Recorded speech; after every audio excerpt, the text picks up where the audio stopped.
So it is my privilege this afternoon to introduce our panelists, and I'm going to first introduce Rodney Hero. Rodney Hero is the Raul Yzaguirre Chair in the School of Politics and Global Studies at Arizona State University. His book, Latinos in the U.S. Political System, Two-Tiered Pluralism, received the American Political Science Association's 1993 Ralph J. Bunche Award. He also authored Faces of Inequality, Social Diversity in American Politics, which was selected for the APSS Woodrow Wilson Award in 1999, and Racial Diversity and Social Capital, Equality and Community in America.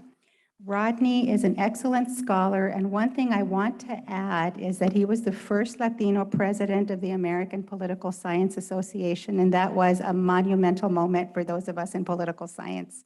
So thank you for being such a dear colleague and for being here today. Welcome, Rodney.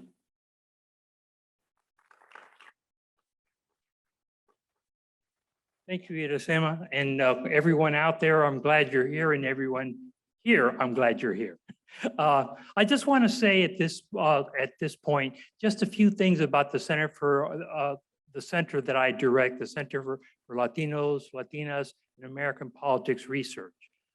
The center has been in existence now for about 5 years or so. And as the title of the center suggests, we talk about Latinos and American politics. But I think it's important to note that we say Latina, Latinos, and American politics, because our argument, our premise, and I think it might be widely accepted, but it's important to emphasize nonetheless, our premise is that you can't really understand American politics without understanding Latina, Latino politics.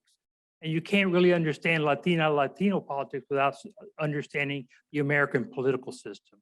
They are obviously very much interwoven, but it's, at times, I think that kind of gets lost. And that's been one of our emphases, is to try and make that a central point in what we do and how we study politics in the United States and American democracy in the United States. Let me just tell you a little bit about what we do and the kinds of research that we are involved in. There are a variety of dimensions of politics that political scientists study, and we focus on those to a greater or lesser degree and in different ways, we think, than what a lot of other scholars do. And so if we think about issues like political beliefs, political attitudes, if we think about things like political participation, who participates, how much, and what kinds of activities, and why, and so on, those are some of the questions that are very much at the forefront of what we address. But we also address a number of questions having to do with governance, what you would call governance or representation. So we look at institutions such as the US Congress, such as state legislatures, and the like, and try and ascertain what seems to explain why there are more or fewer Latinos, Latinas in Congress, more or fewer Latinos in state legislatures. Why?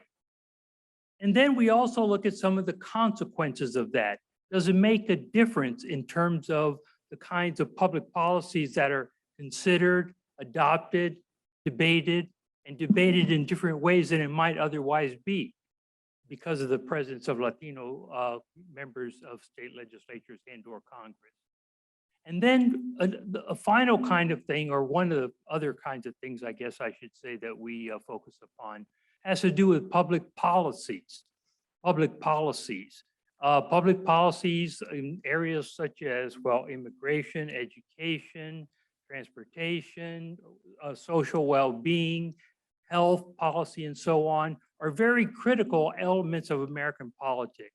And those policies don't have the same impact on everyone.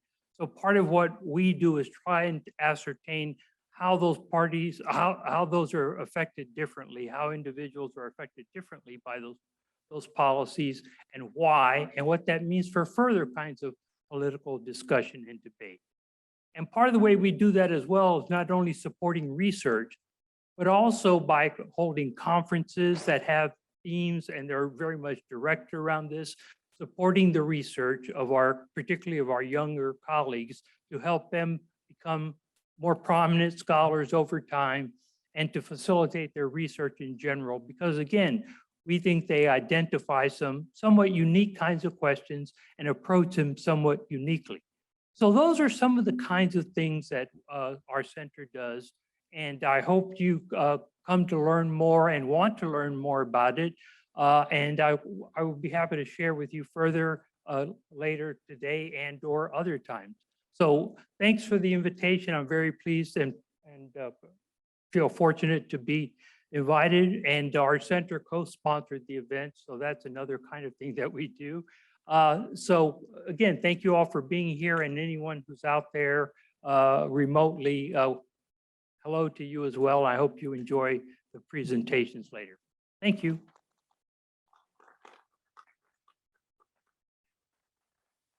Rodney, thank you. And again, I appreciate your reminding me to thank our sponsors. So I will take a few minutes to do that. We need to thank the School of Politics and Global Studies, Rodney Center, the Center for the Study of Latino, Latinas, and Politics, the School of Transborder Studies, and the Hispanic Research Center. So we appreciate your support. So next, it is my turn to introduce Lisa Magaña, who is my dear colleague and friend. Lisa and I are working on a book on minority women in Arizona politics.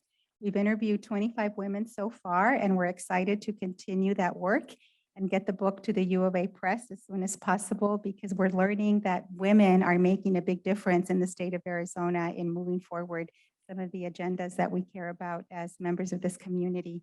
So Lisa is a professor in the School of Transborder Studies. She has published in the area of immigration and Latino public policy issues. She's the author of Straddling the Border and the Politics of Diversity in Arizona, Immigration and Latinos in Politics. She also has a new co-authored book with Cesar Silva, Empoderados, Empowered, How Latinos Transform Politics in Arizona, as well as Immigration and Latinos in Politics. So Lisa, thank you very much, and the floor is yours.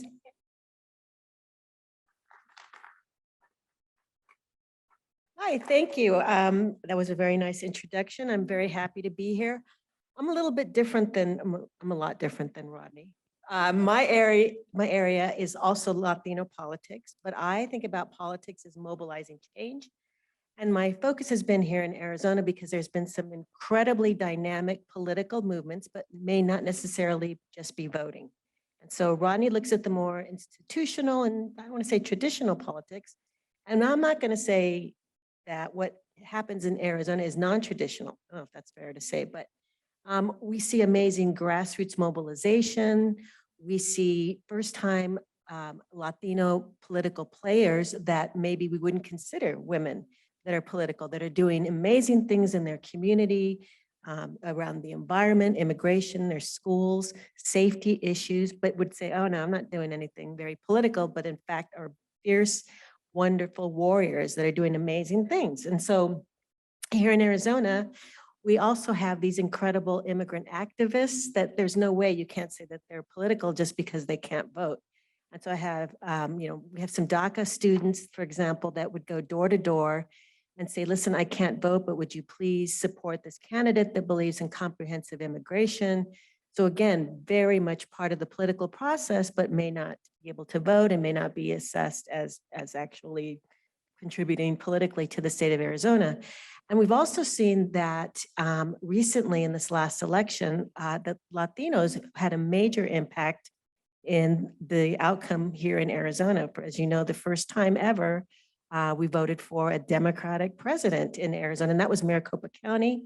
And a big part of this was attributed to Latinos that have been politicized, that have gotten older, that maybe in the past had experienced SB 1070, were too young, but have now saying, I am now a registered voter because I want to participate in this process. So Arizona has been a really dynamic place for Latino politics. And you're going to see, this idea is called the New American Electorate, where the new targeting of first-time voters is becoming key. We saw this in Georgia, where you saw first-time people that, that are being targeted to be part of the electoral process. And I'll tell this story really quick. Anita Sema's like, geez, I've heard this so many times, but it's a great story. So about right before the election, maybe in October last year, I was getting my eyes checked and I'm at the office and I see this beautiful young Latino family. And I said, are you guys registered to vote? Can you imagine? You just want to get your eyes checked and this middle-aged woman's like, are you registered to vote? And in fact, he said no. And it turned out the dad was in his 30s and the daughters were 15, 17, too young to vote. So dad registers to vote. I get my eyes checked. They've gotten worse, by the way. And I came out and he said, guess what? I registered to vote and I just got my friend to register to vote. And I was way too happy about this. And I said, I've got to ask, I'm a political scientist. Why have you never registered to vote? And he said, and I'll never forget this, nobody's ever asked me.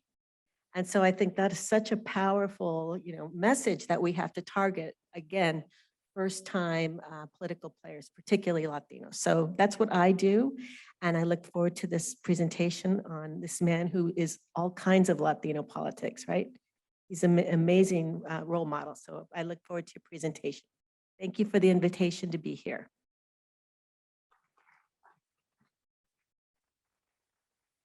I think another important aspect of Lisa's work is the political activism around legal permanent residence and the undocumented, because that has been something that you captured in one of your books, which is really an awesome experience, and hopefully they will become eligible to vote in the not too distant future. Okay, so now I am going to introduce James Garcia, and we have a special treat for everyone this afternoon. James is a Phoenix-based journalist, playwright, and communications consultant. He's currently a columnist for the ArizonaMirror.com, the author of more than 30 plays, and the founder and producing artistic director of the New Carpa Theater Company, which hopes to kickstart its productions in the spring of 2022. He has been an adjunct faculty member here at Arizona State University and has taught courses on ethnic studies, religion and pop culture, Latino politics, and a wide range of creative and nonfiction writing courses. So James, thank you for being here today, and we look forward to your presentation.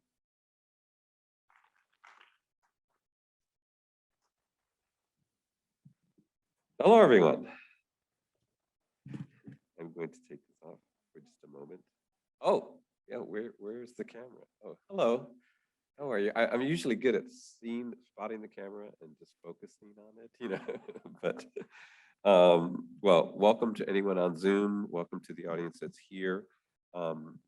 She mentioned my name is James Garcia. Among the plays that I have written, most of which I've written since I came to Arizona, because I came to Arizona about 22 years ago, I came to Arizona. Most of the plays I've written have been written here. And a lot of them have been connected to storylines, if you will, in Arizona, including our frequently controversial debates about immigration. And so I've written about dreamers, and I've written about separated families. And my last major production was a play called 1070, which is obviously about SB 1070. It was called 1070, We Were Strangers Once Too. And one of the plays, among the many, and I haven't only written about immigration issues, but I have certainly touched on those themes because I'm a journalist and I write about these things as a journalist here in the state. And so something crosses my path and it affects me in some way or touches me in some way. And sometimes I think that's more than just a column. It's more than just a story, perhaps, a play. And so I've been working here in the community for quite a while. I've worked with Alberto Rios on a play in the past. Some of his lovely poetry is in that piece that desperately needs to be rewritten, by the way. My stuff, not his. And then I know so many other folks here. This particular monologue that I'm going to read is an excerpt from the opening scene from a full-length production called American Dreamer, The Life and Times of Raul H. Castro, our former governor, who's featured today. And I called it American Dreamer. It was originally called something else, a title that I hate now. But it became American Dreamer because it occurred to me as I was developing the piece and starting to stage it, new readings and so forth, that Governor Castro in many ways was the original Arizona dreamer, as in the young dreamers who come undocumented.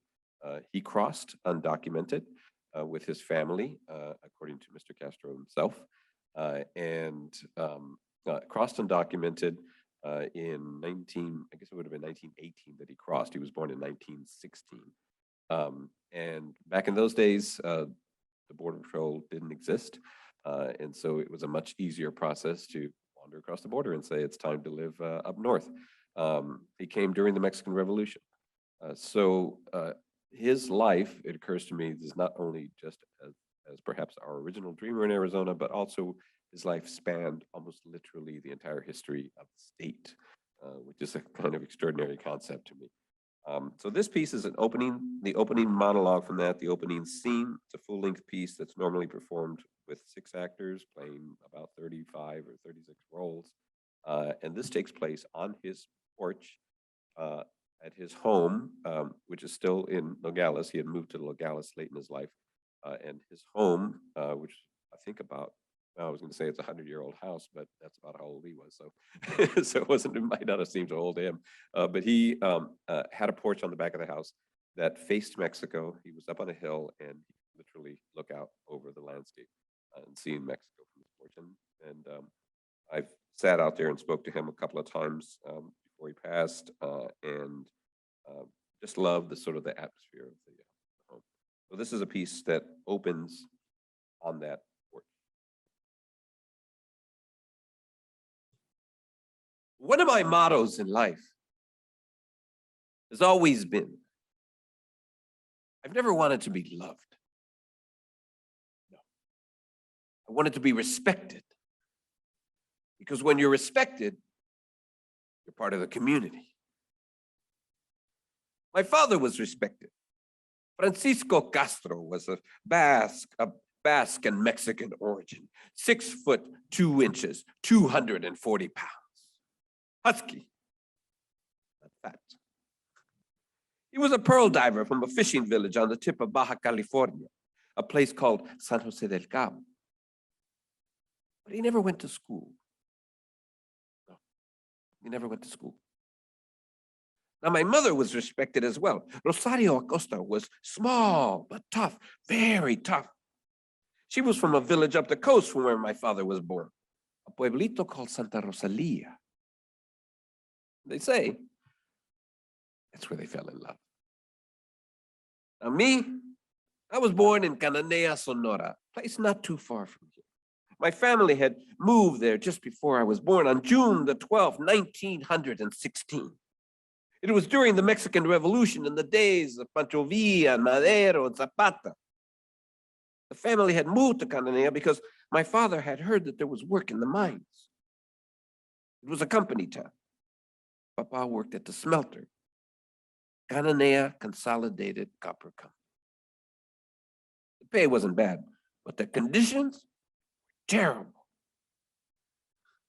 Because he was a man of conscience, my father soon joined the union, Sindicato 65, union number 65. And since my father always spoke his mind, he soon became a leader. It didn't take long for the government to label him a rabble-rouser and arrange to have him thrown in prison. My mother worried that he would be hanged.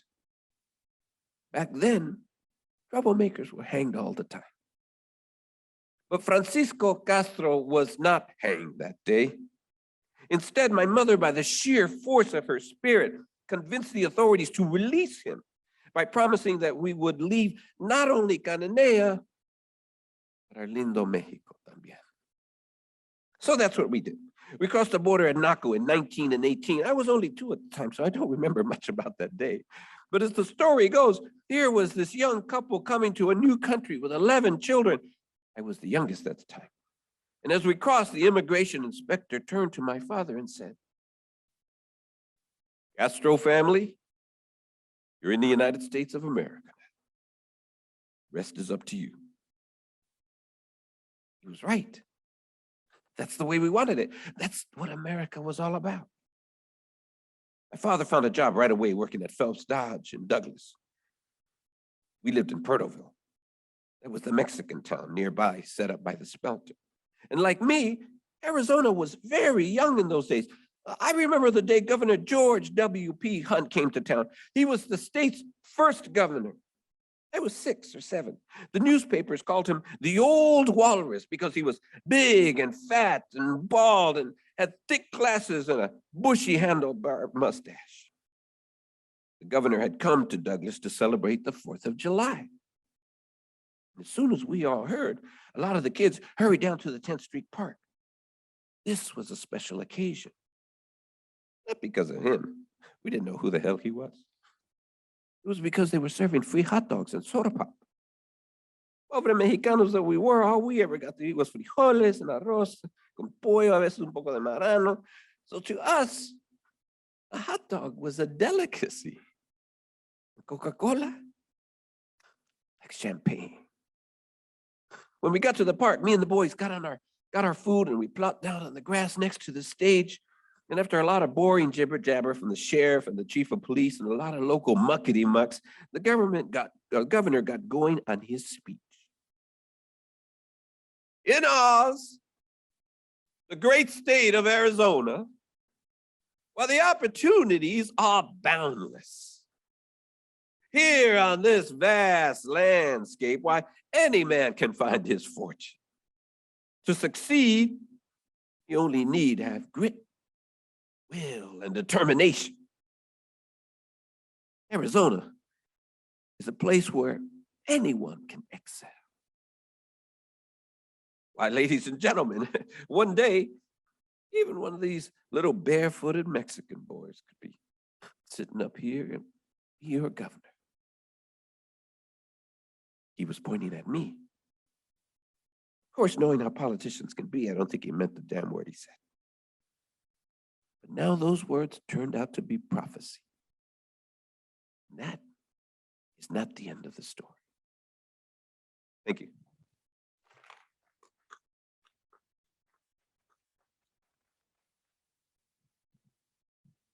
Thank you, James. Beautiful. What a wonderful story. And now I'm going to introduce to you my dear friend, Alberto Rios. And I have to share that Alberto Rios, Roni Capin, her husband, Danny Ashford, and I are all from Nogales, Arizona. So those of you who are joining us on Zoom and are from Nogales, we send you a warm welcome to all the Nogalenses.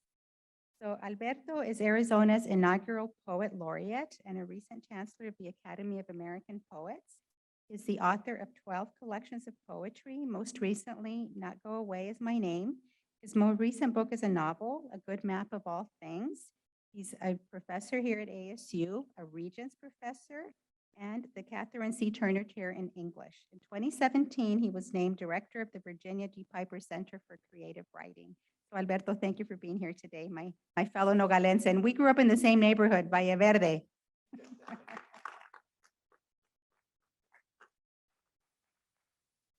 That make us Valle Verdeños. Well, welcome everybody. Bienvenidos todos, Zoomers. Also, benvenuto, benvindo, bienvenue. Willkommen, shalom, salam, yat hey, croiso, that's Welsh. Yat hey, so many simple ways to say something so basic. You'd think that as human beings, we could have gotten this straight by now, but we're all different. We're all different, and I take that as a good thing, as did Governor Castro. Difference, it mattered. It amounted to something. It was not a detriment, not an insult. It mattered. And it was something to build on, not something to destroy. The play that we worked on, James and I, A Mexica, worked on something along those lines, right? That line that goes between us, that if you grew up on the border, if you grew up in Nogales, you know, you don't have to be there to have that line going through you. You bring it with you no matter where you go. Sometimes it's good. Sometimes it's not. Sometimes it hurts. But mostly, I think it's good. More than one way to see anything. I was honored to write a memorial poem for Governor Castro after he passed away. I read this at the Arizona Capitol in the Rotunda. And it was a very moving time. I have to say, it comes down hard on you when you understand as a Latino, as a Latina, as a Latinx, that here was somebody who was also you. I'm going to read the poem before I introduce Roni, whose book we're going to hear more about. This poem is called The Man Who Does Not Leave Us. Raúl H. Castro. Born in Mexico, but given to the world. Boxer, farm worker, teacher, lawyer, judge, ambassador, governor. Here was a man who believed in himself, in us, in education, in the ultimate fairness of the world itself. The great world, the great day, the great moment. But what is great is also hard work. Every step of the way. Life itself was his job. He may be gone, but we are more because of him. More of us able to read, to go to school, to use the front door. He may be gone, but what he leaves matters. And it's more than simply his name. He bridged countries, languages, years, jobs, and hearts. He was the border and the center both. He was quiet in his work, but loud in his impact. We have lost this man, but not what he has given. We have no way to say thank you, except to live our lives with him still in it. To thank him by doing what he too would have done. Thank you. Now let me introduce Roni Capin Rivera-Ashford. She's the author of several children's books, including Miguel and the Alebrijes, My Tata's Remedies, Los Remedios de mi Tata, Hip Hip Hooray, It's Monsoon Day, my granddaughter's favorite book. Ajua, Ya Llegó el Chubasco, and My Nana's Remedies, Los Remedios de mi Nana. She grew up on the Arizona border, as she's saying, as we've said, in Nogales, and she lives now in Tucson, has lived there for some time. Her stories are fun. We forget that about literature, but they're fun and they're important. They speak to a truth of growing up in this state. These books are especially important to people who've grown up in Arizona, but they're universal as well. So thank you, Roni, for writing them. I welcome now Roni Capin Rivera-Ashford.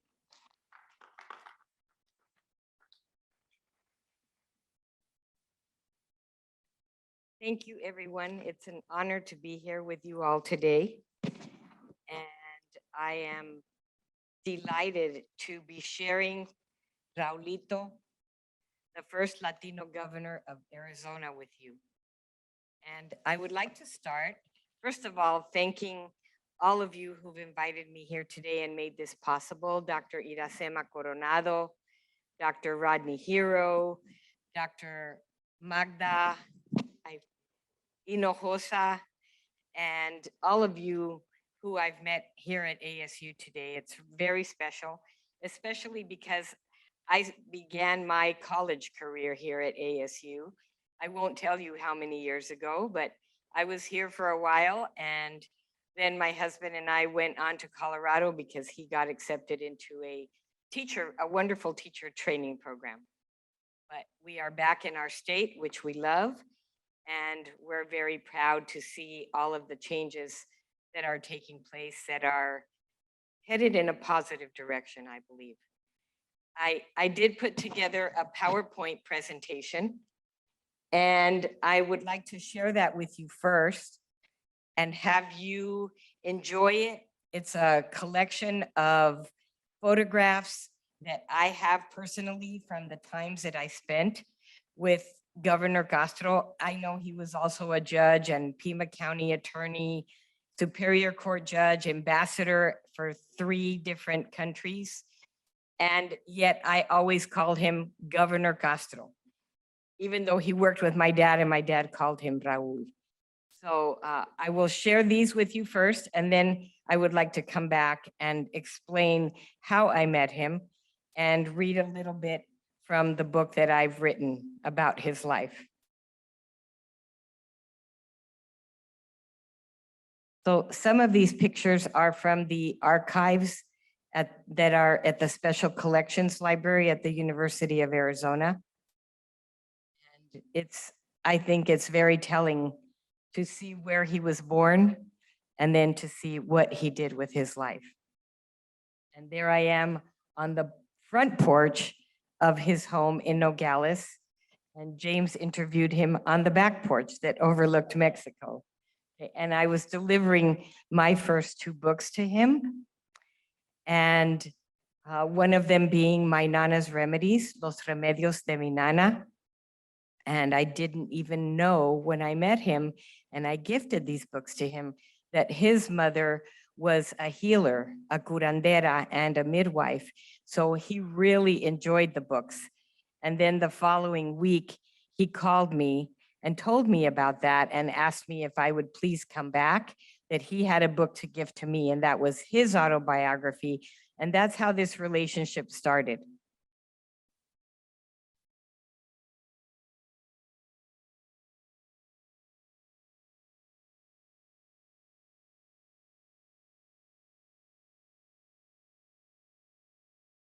He was also quite an athlete, which you could see in those pictures that we just saw. We have some big boots to fill. His book, Adversity is My Angel, that's his autobiography. And that was what he gifted me when I visited him for the second time. And I started reading that book when I was on a plane going to work with some children in South Texas with my Nana's Remedies. And the day after we arrived in Texas and I had started reading this, I woke up having had a dream that I remembered, because I don't always remember my dreams. And in my dream all night long, I kept hearing, Raulito becomes the governor. And I thought, well, I guess I need to write a children's book about this. So I called my friend Ana Doan and asked her to ask his blessing, and he was delighted. And that was the beginning of our relationship, of me working on a story about his life. And here he is in his home in Nogales in what he called the Blue Room, where he accepted dignitaries and media. Book and speak more in detail about his experience as a governor and ambassador. Friend Raulito, of course, is a diminutive for the word Raul. Mother used to call me Raulito, and that means little. Raulito is a diminutive form. Once upon a time, I was very little. So that's it, Raulito, right?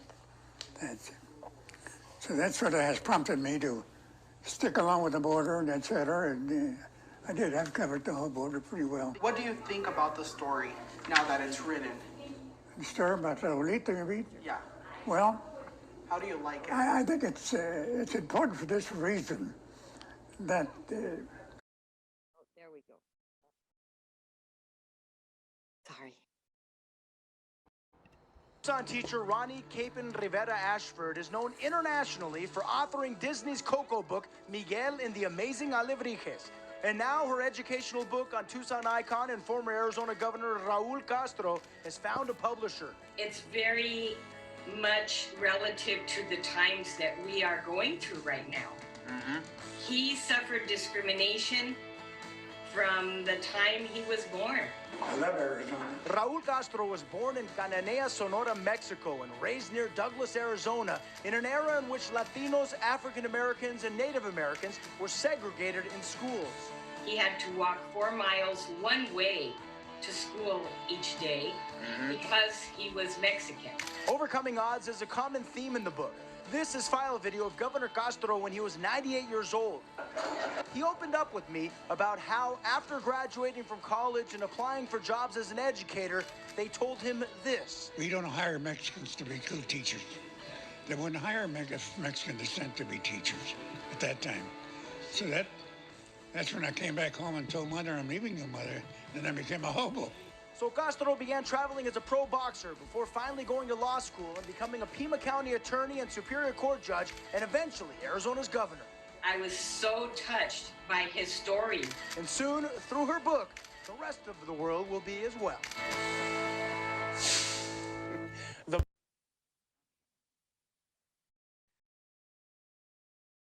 So I included this little plaque, brass plaque that Pat and Governor Castro had in the restroom, their home in Nogales, home to receive dignitaries. And it just shows his sense of humor. He always had a sense of humor. And this is something that they bought at a bazaar in Argentina when he was ambassador there. And I just loved it, the Peepee Room, they would call it. So I was very fortunate to be able to get one just like his.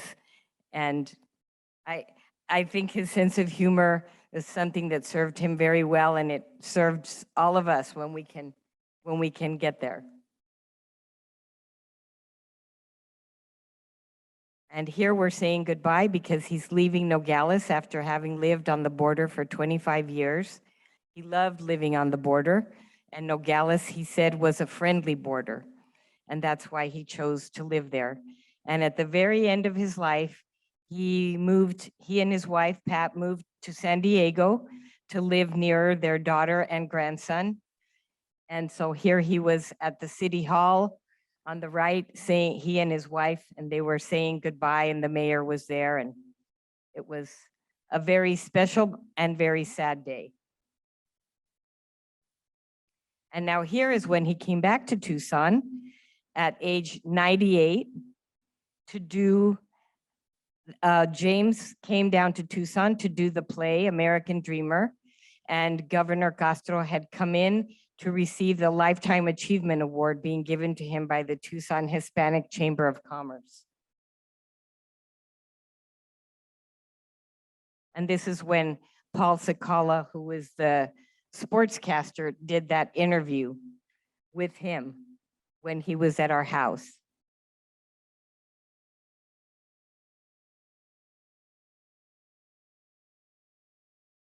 And this cartoon was something that he gave me a Xerox copy of one of the days that I went to meet him and visit with him to interview him more for the book that I was working on. And he just handed it to me and said, this is something I think you might be interested in someday. It was given to me. And I'll tell you, to get it into the book for publication was another hurdle, because this was given to him as a gift by Bert Whitman, who is the political cartoonist, a very well-known political cartoonist, and we could not find the copyright for it. But usually when you give a gift, you don't copyright it. And that's why, so I actually had to hire a copyright attorney to give us permission to put it in the book, because Bert Whitman is no longer here either. I just felt this was very special for young people to see that there are opportunities. And yes, believe it, you can do it. And those are all of the things that he did. Being born in Mexico, in a poor family, his father died when he was 10. His dad was 42 years old and he died from lung disease. And it still is possible. And then here is his memorial service. This is the service here in Phoenix. There was a service, there were 3 services in 2 days, one in Nogales, one in Tucson, and the last one at the Capitol Rotunda in Phoenix. And there, Alberto Rios and I met up. And that's where I first heard this memorial tribute, which was so touching.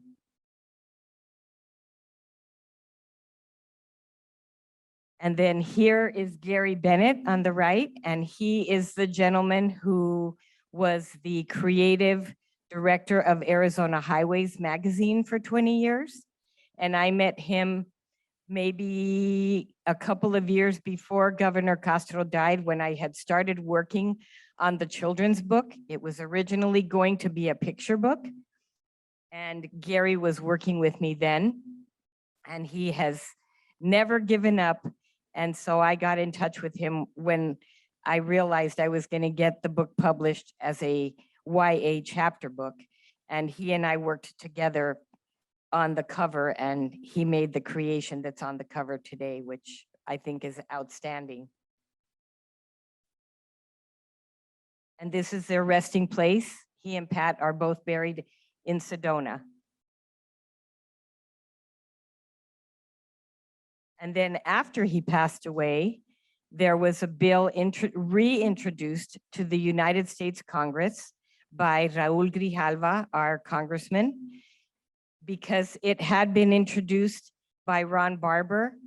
And I think at that time there was a change of the election year was coming up, and Ron Barber did not get reelected. So then I was in touch with Raul Grijalva, and I mentioned to him that there was this initiative to rename the port of entry at Douglas after Raul Castro, and Raul Grijalva reintroduced it to Congress. And in those days, it was probably one of the only bills that passed unanimously.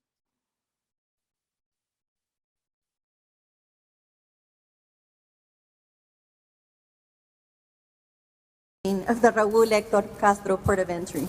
10, 9, 8, 7, 6, 5, 4, 3, 2, 1.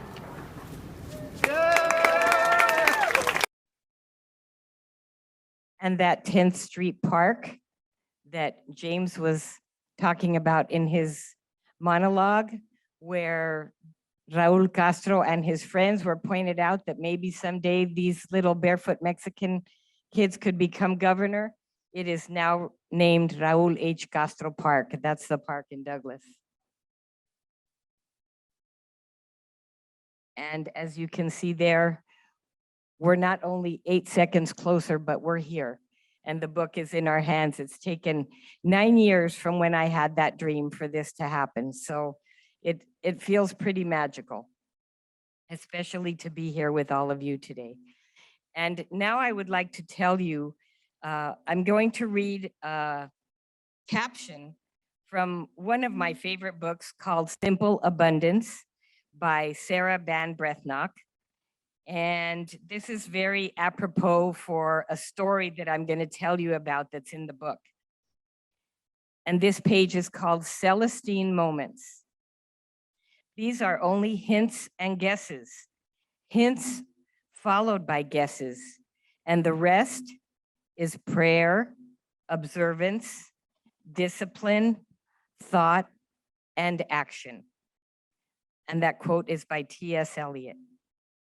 Carl Jung called it synchronicity, two seemingly unrelated events that cannot be explained by cause and effect, but are uniquely linked by personal meaning. We call it coincidence, serendipity, luck, chance, fate. We call it everything but what it really is, grace. When chance events occur at just the right moment and bring forth just the right individuals to suddenly send our lives in a new and important direction. James Redfield tells us in the Celestine Prophecy, we're meant to, quote, intuit higher meanings in these mysterious happenings, end of quote. But most of the time, we're too busy to pay attention, too busy with real life to give real life more than a passing nod. So the Celestine moment is written off with an, isn't that interesting? Shrug instead of, what do you suppose that means? Inquiry. And instead of waiting for Spirit's reply, we're off again in 1,000 directions. So one story I want to share with you that relates to that for me, which, and I will tell you, Celestine moments have happened in my life always. Maybe I didn't always notice them, but I do notice it with all of my books that have been published. There have been Celestine moments that have gotten me there. And in this situation, I was, if you remember, where the evening that James Garcia is in Tucson, Governor Castro is now 98 years old. He's coming to Tucson to receive his Lifetime Achievement Award. And I'm coordinating some of these things, and I've been invited to the gala where he's going to be honored. And it had been probably several years since I'd gone to have my nails done. And I thought, this is a ladies thing, but it can be a man's thing too, go get a pedicure, right? Or your fingers, your fingernails. And I decided to go and get my nails done the morning before the play and before I was going to see Governor Castro. And I had been working at that time on the children's picture book, Not Giving Up Yet. And I'm at this salon and I meet up with some of the ladies that I've known from 4 or 5 years prior, and they knew that I was an author. So I'm sitting there getting my nails done, talking about what I'm involved in. And I'm showing the nail technician the pictures of the illustrations of my Raulito book. And there are 2 other people in the salon, a lady that might be in her 70s, sitting several chairs down from me, and then another gentleman sitting way on the other side. And he was having his feet done, then he was done, and he went and sat by the door. I didn't realize they were husband and wife at the time, African American. And the woman is done before I am, and she comes over to me and she says to me, "Excuse me for eavesdropping, but I heard you talking about Raul Castro." And I said, "Yes." And she said, I didn't know these people at all. And I hadn't been in that salon for years. And she says to me, "My husband has spoken to me about him our whole life. And I'm from North Carolina, but he grew up in Tucson." She said, "Are you okay if I go tell him and he comes and talks to you?" And I said, "I'm fine with that."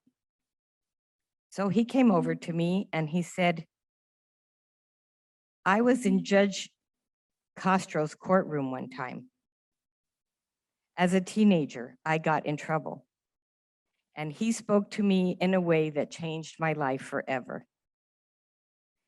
And I was flabbergasted at this Celestine moment. So I asked him if he had a card, and I kept in touch. So now I'm going to read to you from my book. Raul served as Superior Court judge for 6 years, 3 of those in juvenile court. Troubled youth would sometimes come with family members and their probation officer to have their case heard before Judge Castro. The judge acted more like a father than a judge. He did everything he believed was best for that young person. Many of these juveniles told him, quote, "There's no reason for me to go to school or follow any rules. We're poor and people discriminate against me because of my skin color. Why bother?" End of quote. Judge Castro would use this opportunity to share some of his personal stories to get their attention and hopefully help them make a positive shift. Quote, "Who do you think I am? Do you think I come from a rich white family? I was born in Mexico. My immigrant parents were poor. My father was a miner and died of lung disease when I was 12. I picked cactus fruit in the desert for food when I was a little boy. I did hard labor as a farm worker in the fields. But I went to school and worked hard. I became a United States citizen and I never gave up. Now I am a judge, here to help you turn your life around. You can realize your dreams. You just have to work hard and believe in yourself, just like I believe in you." This had a positive impact because through the years, he had less juveniles appear before him more than once. The young man who became the superintendent of schools of Charlotte, North Carolina, Jim Pusley, was one of those troubled teens. As a 12-year-old African-American boy, he appeared before Judge Castro. Jim grew up on Anita Street in the Tucson barrio. One summer day, he and his pals were running and horsing around the public swimming pool. None too happy about the humiliation that night, Jim and his friends returned and threw garbage in the pool. Quote, "What Judge Castro told me about getting my life in order," Jim told me, "made a huge difference in my life. That was my last time getting in trouble with the law." More than 50 years later, Jim recalls, there he was, Judge Castro, sitting up there dressed in his black robe, which was pretty scary. He was stern, but respectful too. But he let me have it real good, if you know what I mean. What stuck with me for so long was what he and I had in common.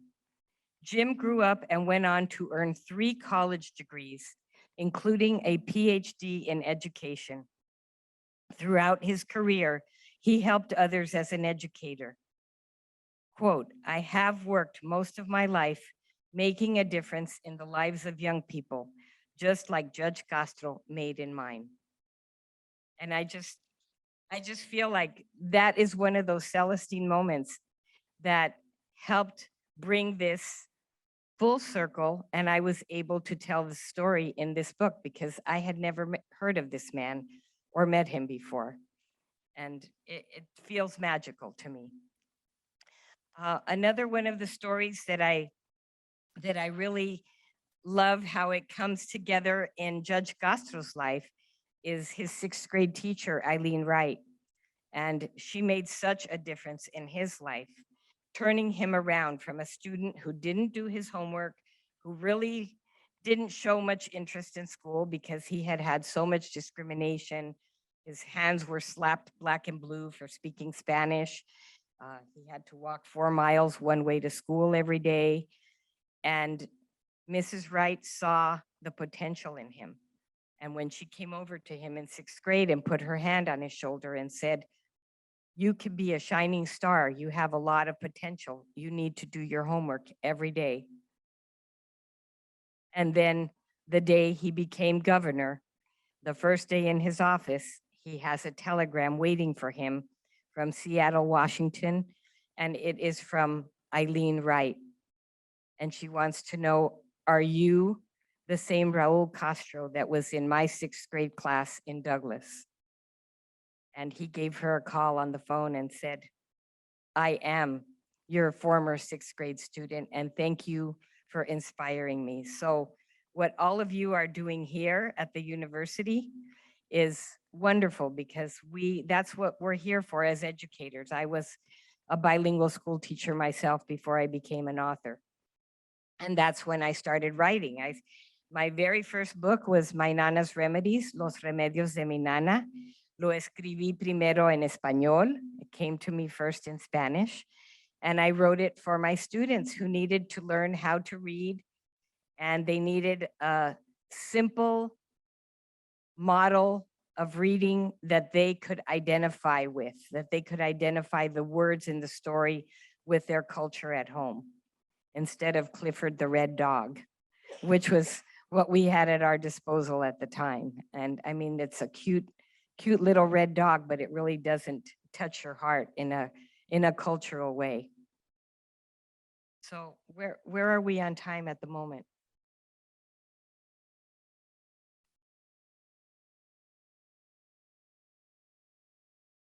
Okay.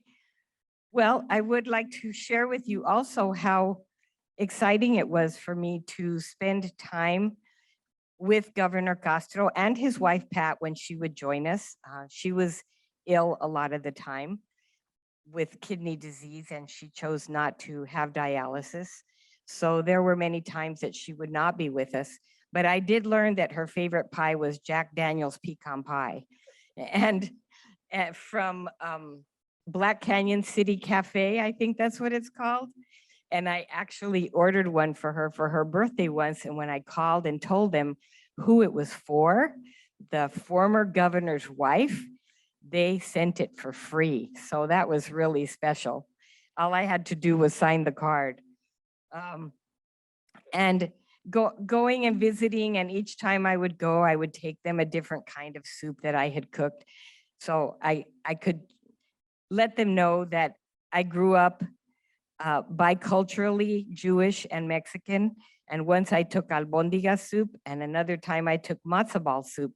And they love the matzo ball soup, and they said they'd heard about it all their life and never tasted it. So that was really fun. Now, James, I don't think you spoke about in this with the children you spoke about when he fell down the stairs. So I'll tell that story, and it was a devastating moment when it happened. They had their historic home in Nogales, over 100 years old.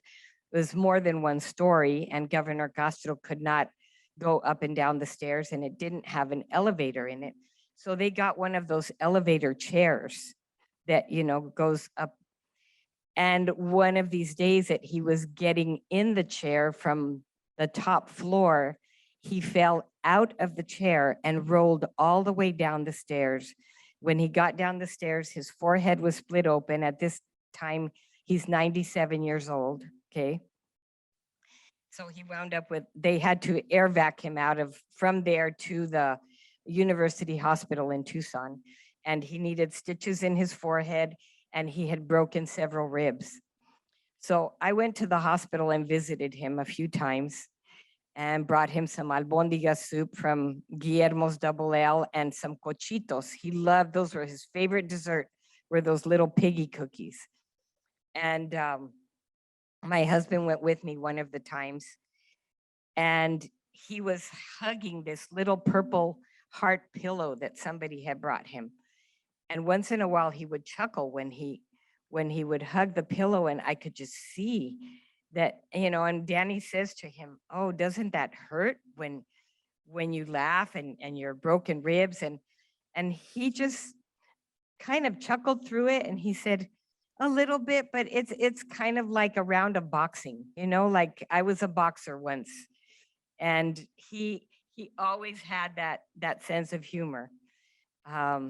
Just like the time that the Border Patrol was sitting outside his River Road home in Tucson. At this time, he'd already been Pima County attorney, and now he's a judge.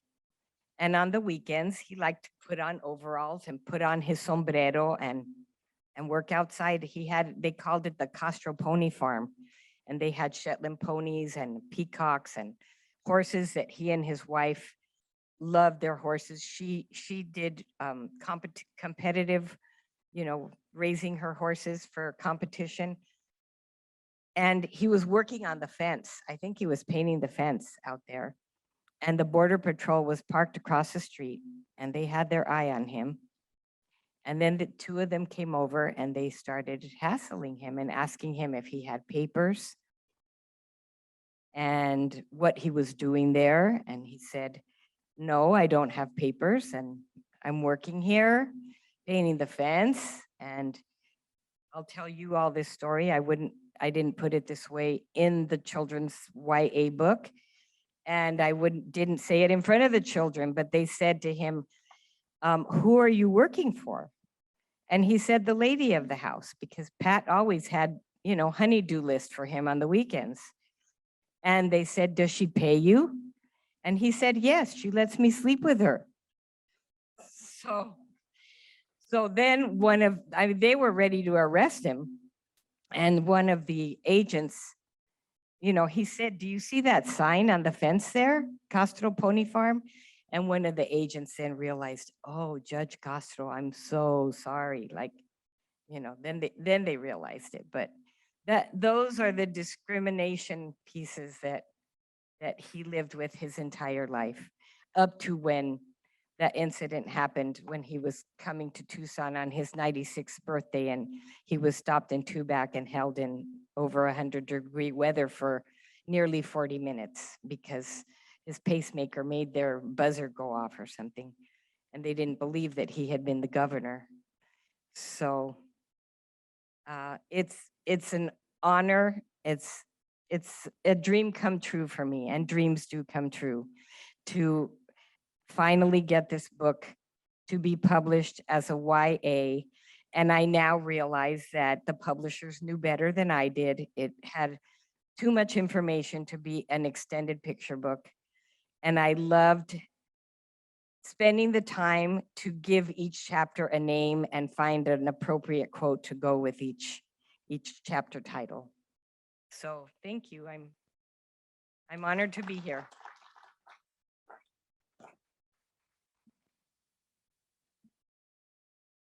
Okay, let me repeat the question for the people on Zoom. Sure. As an educator and as an author, do you think that children of Arizona know who Raul Castro was? Well, I will answer this from a very recent experience. And I will say, sadly, I don't. And yet, joyfully, I'm grateful that now we have this book, and I hope that it will be disseminated in a way where there will not be an Arizonan that will not know who he is. Last May, I did a presentation for a group of students who are becoming teachers at the University of Arizona. And there were a few of them that they had an assignment, and it was called Hidden History or Hidden Historical Figures. And one of the students in that course chose Raul Castro. I don't know how he heard about him. Maybe they did some research. This student and a couple of other students in that class actually grew up in Douglas, graduated from Douglas schools, and had no idea who Raul Castro was. So that's very telling. And I really hope that we are in an area of big change with that. Not just with him, but many other facets of that type of education in our state. I just want to say, I am teaching this semester, and I mentioned to my students that we're having this event, and hopefully they're on Zoom. And none of them knew who Raul Castro was. And part of it, May I ask a question? Of course. Is Raul Castro mentioned in Arizona history books or anything that students, they typically read in the state? I don't really know. That is, they learn Arizona history, I'm sure. Yes. But what do they learn? What is the content of the, and is Raul Castro part of it is my question. I'd have to say, as an elementary and primary school teacher myself, I don't know what the content is, and I have been retired for a couple of decades almost. However, from what I'm learning now about young people who are becoming educators, and so they've just recently in the last decade come through the school system, they are not learning about him. He's not, if you look him up, if you've heard of him and you look him up, there is information in Wikipedia, but I don't believe he is in Arizona history books in that way. I was astounded when I've been teaching in Texas for over 25 years, and I moved to Arizona, and I asked, is American government and is Arizona government required of university students? And I was pretty astounded to learn that no, it is not a requirement at this university. And so I think we need to revisit our history, and we need to, honor our past. And, the Arizona history that I learned when I'm a product of Arizona public schools, the cowboys and the cacti and the copper and the what is it, the 3 C's or the 5 C's of Arizona, 5 C's of Arizona. Well, I think at the time it was only 3. Now it was 5. And that's it. And it was when the cowboys came, you never learned about the indigenous history of Arizona. You never learned that this was part of Mexico. You never learned that, there were people that were, pioneers. I wish Christine Marin were here, because she would give us a real education about the other side of history, right? And so I think there's a lot of work that needs to be done. So hopefully this book will help to change. Well, hopefully we can make that 5 C's into 6 C's, and the 6th C is Castro, right? Although there's a lot more. There's a lot more to add to that. I do believe what you're saying, that needs to happen. Yeah. Yeah. Okay, what was the influence in the Latino community that had an impact on him being such a fantastic leader? Yeah, I think that's a really good, and that kind of goes to our research. What is that? James, do you want to respond first? Here, but I think you need a microphone, James, here. Here, yeah. I guess I would suggest this, that first of all, he was, of course, born in Mexico. And I think he grew up within his family culture differently, perhaps, than, say, even the way I grew up in Texas as a young boy or in Chicago. His perspective, I think, on who he was and his Mexicanness was very different than sort of my perspective, right? And I mean, I have a childhood memory of lying to a store owner and telling him I was Puerto Rican because I was embarrassed to tell him I was Mexican, you know, so at one point, right? So it's a different mindset. That was part of it. Part of it, of course, is just that there are individuals to whom you cannot say no. So by personality, he was one of those people. I mean, if you're able to read the book and see the play someday, you realize that as a child, his sort of perspective that if someone tells me I can't do something, then I go around them. Or you know, maybe sometimes he ran over people too. But, and you know, that's something that we see in all cultures, of course, right? So that was also sort of innate about his personality. I think he also had this facility to walk into a room and not seem out of place culturally. I mean, he literally did go to the country club here in Phoenix, and when it was full of mostly white men Republicans, and command a room, or go to the Navajo reservation during his campaigns and speak to people there and connect with them and connect with Chicanos and so on and so forth. So there's a I think that's a gift, right? That some people have, that they can kind of walk into almost any sort of room and feel comfortable and make people feel comfortable with them. Just to Well, one of the things that I'll speak to that he spoke about was, and that I believe I capture in this book, is that he did not have high self-esteem or self-confidence when growing up in the situation he grew up in. However, being a good athlete and being brought up in a humble way, and I think that humility is a cultural quality characteristic, and he had that, but he didn't carry it to a fault.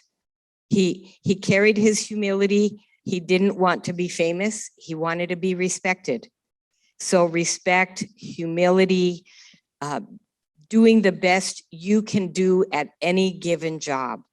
And I think he learned that from the time he was 10, 12 years old, when he was helping his mother after his father had passed away. And he learned it from his father. He was her assistant. She was a midwife and he worked with her. I'm sorry? He was her assistant when he was a midwife. Yes, It's yes. not like a typical kid job, right? Right. He was her assistant as a curandera. He was her assistant as a midwife. When his father was alive, even though he was one of the younger ones, for some reason, it's like his father had this intuition, call it a Celestine moment, that Raul, of all his sons, was a great reader. And his father was not a great reader. His father learned his mother taught his father how to read. And so his father loved listening to the newspapers in Spanish and English, and he would have Raul sit and read the newspapers to him. So his value for education, that is, I would have to say, number one. after sixth grade and Mrs. Wright really hit it right on the head for him, he began studying and doing so well. And then he commanded both languages very well. And then he started becoming an athlete. And there were a few key teachers all along the way that helped boost his self-confidence. And then he soon learned in college that being on a team, whether it be as a student or as an athlete, that they were from all walks of life, rich, poor, different ethnicities, and it didn't matter because they were all like one family. And he said that he just felt like he was a person, a people's person, a person of the world. I He would didn't add, see a difference. would add just one last thing. It's not, I think, irrelevant that he came from a union background, in essence. I've found there's a number of stories that I've been connected to about people who've come out of Superior, Miami, and all these union towns who were rooted in union movements back at the turn of the century. And as he mentions in his book, and I mentioned in the play, his father was a quote unquote rabble rouser and involved in it. And I think that there is a kind of political strength that comes from having been raised in that background. And I think he carried that with him as well. So that there's, it's not as if you're a pobre, uneducated campesino out in rural Mexico who may or may not know how to assert themselves. People in the union got it, right? Yeah. Yeah. Cananea was the place where the Mexican Revolution started. I mean, that was a very important place. Yeah. Okay. So I think we need to wrap up. So I'm going to ask Rodney and Lisa, what is the future of Latinos in politics from your perspective? And had you heard of Raul Castro? I know Lisa wrote an encyclopedia entry about him, but you, Rodney? Yeah, I had heard of Raul Castro. I guess one of the questions I had, not trying to dodge your question, but he was elected in 1974, and we've talked a lot about his unique talents and just a really unique, special person. But to be elected governor, there must have been a political, historical context of the time. And the first thing that occurs to me is 1974 was about the Watergate period. And I don't know how that played into things, but for him to A, be involved in politics as he was, B, to be nominated by his party, Democrats, and 3, to get elected. Those are all pretty unusual. That's part of the reason we celebrate it and part of why it's so important. But do you or anyone else, a political historian, have a sense of whether something like Watergate, or there could have been other things? Because, I actually checked out of curiosity, and at the time he was elected, the Latino population of Arizona was only like 16, 17%. So it's, today it's more in the order of 30%. So, so it wasn't as though that would be a large political base, assuming you could mobilize it. And so I guess I'm curious about all that, because he had to overcome a lot, not only in the social arena, if you will, but the political, economic arena as well. And Can I add one thing to that, Rodney? The other difference is that he was from Tucson. Being from Tucson and making it big in Arizona politics, that's a big deal. Because it usually comes, leaders emerge from this area, from Maricopa County. And so that he was someone from Southern Arizona and was all of the things that you added, that was amazing. I remember that. He had an election and he had lost. He ran twice. He said, we can't hear you. I don't think that's on. You need to be closer. Okay. So he had ran for governor and lost, and then ran again. And it was my understanding, James, correct me if I'm wrong, that he did a coalition with the Native American community, which was one of the first times in Arizona it turned out to be highly successful. He was also a moderate, which was able to get the traditional Republicans at the time to vote for a Democratic candidate. So there were a couple things going on, but one of the first, from my understanding, to work as a coalition was highly, highly effective at this point. Interesting. And possibly the fact that he had been an attorney, a county attorney, a judge, and he had worked with the DeConcinis. And Senator Dennis DeConcini was already senator, and then he became his campaign manager. So that, I think that also had a lot of effect.